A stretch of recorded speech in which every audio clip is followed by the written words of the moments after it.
یہ دشمن تلوار لے کر نہیں آتا، یہ مسکراتا ہوا پاس کھڑا ہوتا ہے۔ یہ کبھی کھلا دشمن نہیں ہوتا، یہ ہمیشہ اپنا لگتا ہے۔ یہ وہ لوگ تھے جو مسجد بھی جاتے تھے مگر دین کو اندر سے کھوکھلا کر رہے تھے۔ خدا کی قسم، مدینہ واپس پہنچ کر ہم میں سے جو عزت والا ہوگا وہ ذلیل کو نکال دے گا۔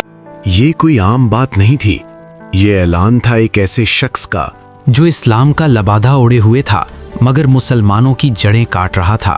سورۃ المنافقون، یہ کہانی ہے نقابوں کی، ان لوگوں کی جو دن کو صف مسلمانوں میں کھڑے ہوتے اور رات کو اندھیروں میں سازشیں بنتے تھے، ان کی جن کو قرآن نے سب سے بڑا فتنہ قرار دیا۔ ایک ایسے شخص کی جو مدینہ کی قیادت کا خواب دیکھ رہا تھا مگر اسلام نے اس کی خواب کو چکنا چور کر دیا۔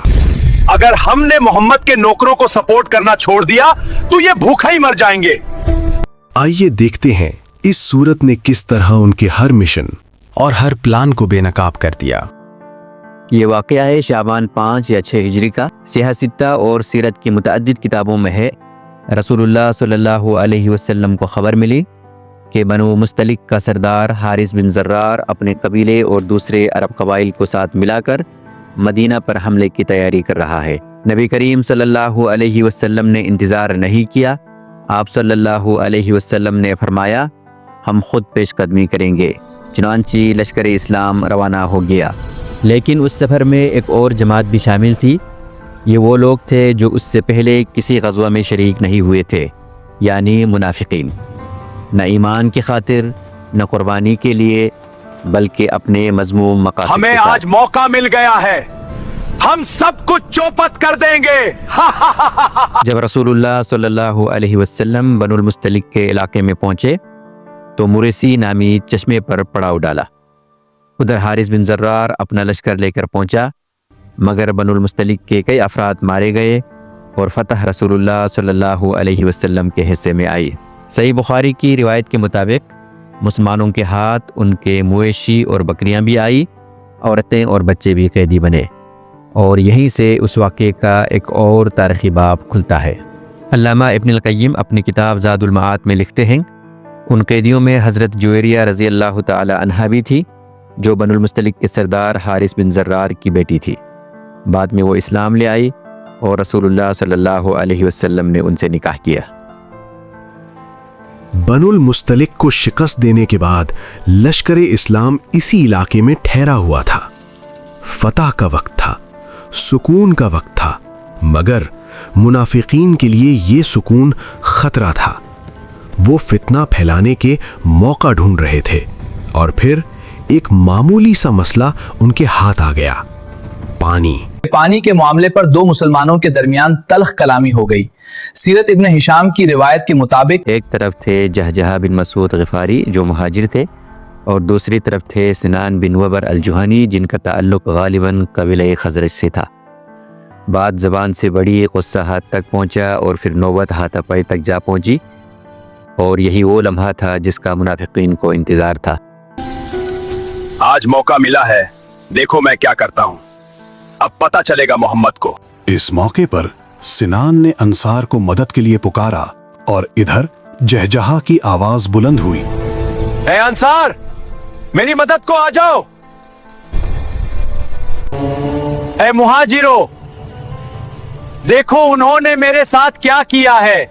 بس یہی وہ لمحہ تھا جہاں منافقوں کے سردار عبداللہ بن ابی کو موقع مل گیا۔ اس نے انصار کو بھڑکانا شروع کر دیا۔ دیکھا کتنے احسان فراموش لوگ ہیں، کیا ہمارا ان پر کم احسان ہے؟ ادھر سے کچھ مہاجرین بھی نکل آئے اور یوں یہ معمولی سا جھگڑا شور و غوغا بن گیا۔ یہ خبر رسول اللہ صلی اللہ علیہ وسلم تک پہنچی۔ آپ علیہ السلام فوراً تشریف لائے اور آپ صلی اللہ علیہ وسلم نے وہ تاریخی جملہ ارشاد فرمایا جس نے فضا بدل دی۔ یہ جاہلیت کی پکار کیسی ہے، تم لوگ کہاں اور یہ جاہلیت کی پکار کہاں؟ اسے چھوڑ دو، یہ بڑی گندی چیز ہے۔ دونوں طرف کے صالح اور سمجھدار لوگوں نے بیچ بچاو کروا دیا۔ ظاہری طور پر فتنہ دب گیا، لیکن جن دلوں میں نفاق تھا وہ خاموش نہ بیٹھے۔ وہ سب عبداللہ بن ابی کے پاس جمع ہوئے اور اسے مزید بھڑکایا۔ کہنے لگے، ہمیں تم سے بڑی امیدیں تھیں،